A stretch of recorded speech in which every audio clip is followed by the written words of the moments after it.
প্রতারক কি ভাবে আপনি জানেন যে প্রতারকের চিন্তা কেমন? প্রতারক সবসময় এরকম ভাবে যে আমার প্রতারণা কেউ ধরতে পারবে না, আমি হলাম ইন্টারন্যাশনাল ধোঁকাবাজ, এমন ভাবে চিট করব যে আমার চিটিং কেউ ধরতে পারবে না। কিন্তু বাস্তবতা একদম ভিন্ন। যারা ধোঁকাবাজ, যারা প্রতারক, যারা মিথ্যাবাদী, বিশ্বাসঘাতক, এই মেসেজটা খুব ভালো করে শুনবেন।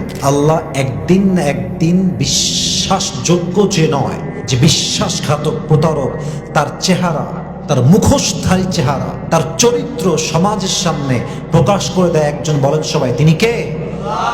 আসলে কি জানেন, আল্লাহ যখন দেখে যে আমার অমুক বান্দা honest, is a loyal person, এবং সে কারোর সাথে চিট করে না, সে সত্যিকার অর্থে একজন বিশ্বস্ত মানুষ, কিন্তু আল্লাহ যখন দেখে যে আমার একজন মুখলেস বান্দা, সত্যবাদী বান্দা, আমার যে বান্দা একদম অনেস্ট এবং লয়াল, তাকে কেউ প্রতিদিন ঠকাচ্ছে, মিথ্যা বলে, গাদ্দারি করে, চিট করে প্রতিদিন তাকে ঠকাতেই আছে, আল্লাহ সব সহ্য করলেও আল্লাহ এটা সহ্য করেন না। আল্লাহ একটা সময় গিয়ে মুখলেস বান্দার সামনে প্রতারকের চেহারা স্পষ্ট খুলে দেন।